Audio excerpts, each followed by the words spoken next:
அன்புள்ள ரிஷப ராசி அன்பர்களே,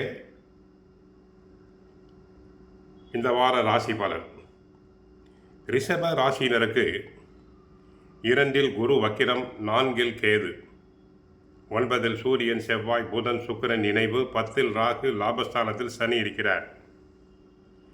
வியாபாரம் நிமித்தமான பயணங்கள் அடிக்கடி உண்டாகும்.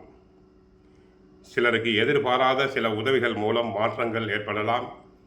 தடைப்பட்ட காரியங்கள் நல்ல விதமாக சாதகமாக நடந்து முடியும். சில அனுபவம் மூலம் தெளிவு உண்டாகும். பெரிய அளவிலான முதலீடுகளில் சற்று சிந்தித்து செயல்பட வேண்டும். கூட்டாளிகளின் ஒத்துழைப்பு மனதிற்கு திருப்தியை ஏற்படுத்தும். புதிய நபர்களின் அறிமுகங்கள் தங்களுக்கு ஏற்படும். எதிர்பார்த்த உதவி கிடைக்கும். சமூக பணிகளில் இருப்பவர்களுக்கு முன்னேற்றம் உண்டாகும். குடும்ப செலவுகள் அதிகரிக்கும். உத்தியோகத்தில் உழைப்பு அதிகமாகும். வாடிக்கையாளர்களிடம் பேசும்போது நிதானத்தை கடைபிடிக்க வேண்டும். எதிர்காலம் தொடர்பான சிந்தனைகளும் அதற்கான செயல்பாடுகளையும் செயல்படுத்துவதற்கான வாய்ப்புகளும் தங்களுக்கு அமையும். லாபத்தை தரக்கூடிய குரு தனஸ்தானத்தில் இருப்பது சிறப்பு. வெளி வட்டாரங்களில் நன்றாக மதிக்கப்படுவீர்கள். கௌரவம் அதிகரிக்கும். நிதி பிரச்சனை இருக்காது. புதிதாக இடம் வீடு வாங்க ஆசைப்படுபவர்களுக்கு இது நல்ல யோகமான நேரம். நண்பர்கள் உதவி செய்வர். கணவன் மனைவி உறவுகளில் உள்ள பிரச்சனைகள் அனைத்தும் அகலும். அன்பு பெருகும். அந்யோன்யம் பெருகும். கொடுக்கல் வாங்கல் நன்றாக இருக்கும். சிலர் பழைய கடன்களை அடைப்பீர்கள்.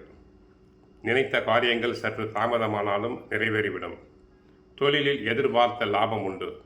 பத்திரிகை துறை, ஐடி துறை அன்பர்களுக்கு நல்ல சிறந்த காலம். நல்ல வருமானம் கிடைக்கும். சிலருக்கு உத்தியோகம் சம்பந்தமாக வெளிநாட்டு கம்பெனிகளிலிருந்து அழைப்புகள் வரலாம். நல்ல முன்னேற்றம் பெறுவர். புதிய வாய்ப்புகள் உண்டாகும். திடீர் சிக்கல்கள், சிந்தனை மாற்றங்கள், சில சமயங்களில் கவலைகள் ஏற்படலாம். பயணங்களில் பிரச்சனைகள் ஏற்படும். வாய்ப்பு உண்டு என்பதால் கவனமாக இருக்க வேண்டும். நெருங்கிய வட்டாரத்திலிருந்து உங்களுக்கு சில சமயம் நெருக்கடிகள் தங்களுக்கு வரலாம்.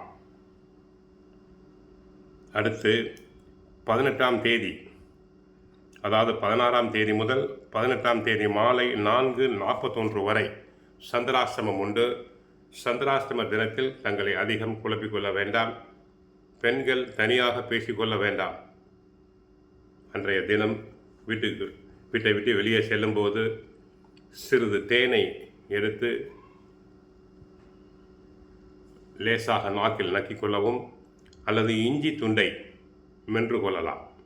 கோயிலுக்கு சென்றால் மகாலட்சுமி தாயாரை வழிபடுங்கள்.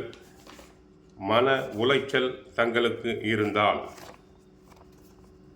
அபிராமி அந்தாதியில் உள்ள 3வது பாடல் அறிந்தேன் எவரும் அறியா என்ற பாடலை மனமுருக பாடுங்கள்.